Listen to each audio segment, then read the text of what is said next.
नमस्कार दोस्तों, India I में आप सभी का एक बार फिर से स्वागत है।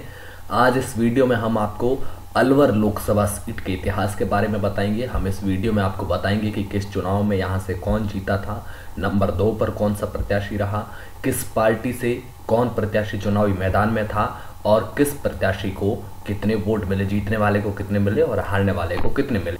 सबसे पहले हम शुरुआत 2014 से करेंगे। पहले 2014, फिर 2009, 2004, 1999, इस तरह से आपको पूरा 1951 तक का इतिहास बताएंगे। सबसे पहले बात अगर 2014 की करें तो यहाँ से महंत चांदनाथ चुनाव जीते थे। इसी बीच आपको एक और जानकारी दे दें कि महंत चांदनाथ का बाद में निधन हो गया था, जिसकी वजह से यहाँ पर उपचुनाव हुए थे। उपचुनाव में कांग्रेस के डॉक्टर करण सिंह यादव यहाँ से चुनाव जीते थे, लेकिन पिछले विधानसभा चुनाव में करण सिंह यादव को कांग्रेस ने विधानसभा चुनाव मैदान में उतार दिया था और वो विधानसभा चुनाव भी जीत गए थे, इसलिए अब उनको सांसदी से इस्तीफा देना पड़ गया है। अब अगला भविष्य तय होगा 2019 में। 2014 में चांदनाथ जीते थे बीजेपी की ओर से, जिन्हें 6,42,278 वोट मिले थे। उनके सामने कांग्रेस के भांवर जितेंद्र सिंह थे, जिनको 3,58,383 वोट मिले थे।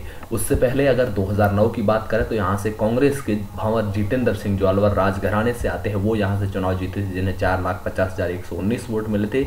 इनके सामने जो रनरअप कैंडिडेट थी, रनरअप का मतलब होता है जो नंबर 2 पर कैंडिडेट रही, वो डॉक्टर किरण यादव थी। वो बीजेपी की थी, जिन्हें 2,93,500 वोट मिले थे।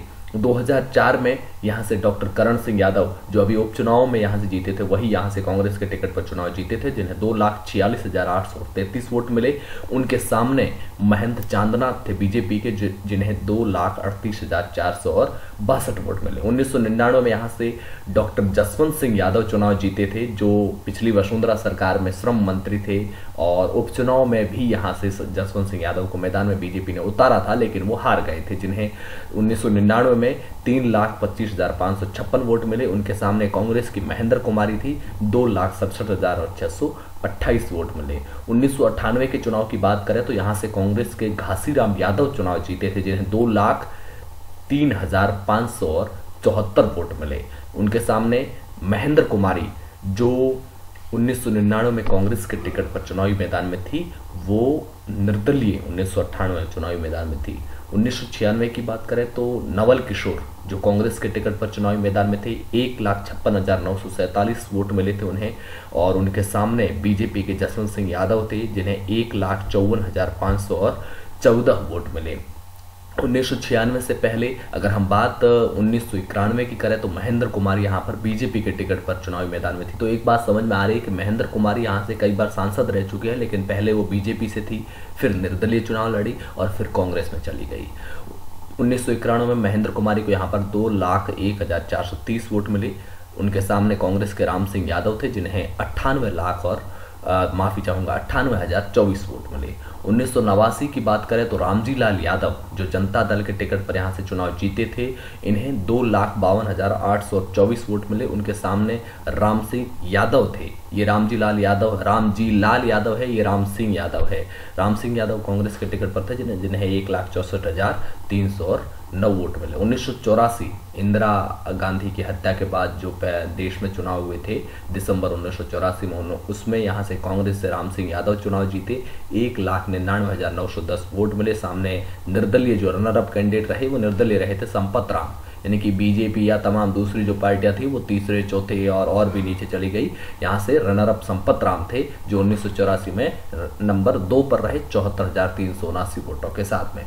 1980 की बात करें तो राम सिंह यादव, जो INCI, यानी कि उस समय कांग्रेस में 2 विभाजन हो चुके थे, ये कांग्रेस इंदिरा कांग्रेस थी और एक कांग्रेस O हो चुकी थी, जो कांग्रेस संगठन दूसरे जो ओल्ड गार्ड थे, सिंडिकेट के नेता थे, वो उसमें सर्वेसर्वा थे। राम सिंह यादव यहाँ से चुनाव जीते 1,21,075 वोट पाकर। उनके सामने जनता पार्टी के JNP जनता पार्टी के थे रामजी लाल यादव, वो नंबर 2 पर रहे, जिन्हें 1,01,788 वोट मिले। 1977 में रामजी लाल यादव, जो BLD भारतीय लोकदल के टिकट पर यहाँ से चुनावी मैदान में थे, उस वक्त क्या था जनता पार्टी है, भारतीय लोक दल है, ये तमाम एक ही पर्दे या एक ही जैसे संगठन थे। तो उस वक्त के जो उम्मीदवार हुआ करते थे, कांग्रेस के विरोधी उम्मीदवार, वो पाला बदलते रहते थे कभी भारतीय लोक दल के साथ में। ये जो 1977 की बात कर रहे हैं, यहाँ पर पूरा गठबंधन था जिसमें जनता पार्टी, भारतीय लोक दल, जनसंघ वगैरह तमाम पार्टियां थी, वो सब एक हो गई थी और फिर सीटों का विभाजन किया था। तो भारतीय लोक दल के हिस्से में आई थी अलवर सीट, यहाँ से रामजी लाल यादव चुनावी मैदान में उतरे। 2,34,151 वोट मिले। उनके सामने जो नंबर 2 पर कैंडिडेट रहे वो हरि प्रसाद, जिन्हें कांग्रेस के सिर्फ 61,673 वोट मिले। ये इंदिरा के आपातकाल के खत्म होने के बाद के पहले चुनाव थे। अब उससे 1977 से पहले अगर हम जो 1971 में चुनाव हुए थे उसमें कांग्रेस के हरि प्रसाद यहाँ से चुनाव जीते थे। 1,47,519 वोट मिले। उनके सामने जो रनर अप कैंडिडेट रही वो सुमित्रा देवी थी, विश्व हिंदू परिषद के टिकट पर थी। उन्हें 73,382 वोट मिले। 1967 में यहाँ से कांग्रेस से बी नाथ चुनाव जीते थे, जिन्हें 1,08,117 वोट मिले थे। उनके सामने एसएसपी के काशीराम रहे, जिन्हें 73,531 वोट मिले। 1962 की बात करें तो काशीराम को यहाँ से निर्दलीय चुनावी मैदान थे काशीराम, और 1,24,427 वोट मिले। शोभाराम जो कांग्रेस के टिकट पर यहाँ से चुनावी मैदान में थी, उन्हें 1,01,311 वोट मिले। 1957 की बात करें तो शोभाराम कांग्रेस के टिकट पर यहाँ से चुनावी मैदान में थी, जिन्हें 1,09,144 वोट मिले। उनके सामने CPI communist party of India के कृपा दयाल चुनावी मैदान में थे, जिन्हें 71,535 वोट मिले। सबसे पहले जो देश में चुनाव हुए थे 1951, अगर 1951 की बात करें तो यहाँ से शोभाराम कांग्रेस के टिकट पर चुनाव जीते, जिन्हें 1,12,121 वोट मिले। उनके सामने केएलपी के पीडी सिंघानिया नंबर 2 पर रहे, जिन्हें 42,471 वोट मिले।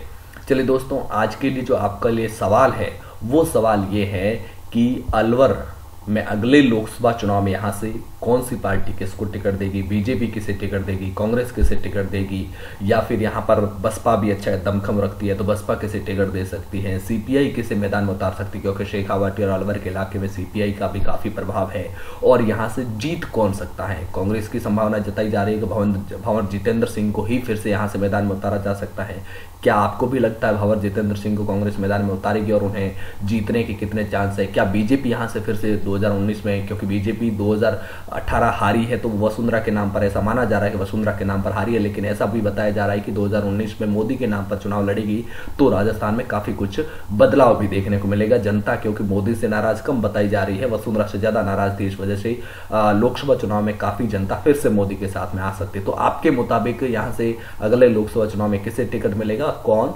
जीत सकता है, इस बारे में आप नीचे हमें कमेंट बॉक्स में हमें जवाब जरूर बताएं। इस वीडियो को लाइक कीजिए, अगर आपको पसंद आया तो अपने दोस्तों के साथ व्हाट्सएप और फेसबुक पर शेयर कीजिए। हमारे चैनल इंडिया IQ को अगर आपने अब तक सब्सक्राइब नहीं किया तो सब्सक्राइब कीजिए और पास के बेल आइकन को प्रेस कीजिए ताकि आने वाली वीडियो के नोटिफिकेशन भी आपको मिलते रहे। मिलेंगे अगले वीडियो में, तब तक के लिए नमस्कार, जय हिंद।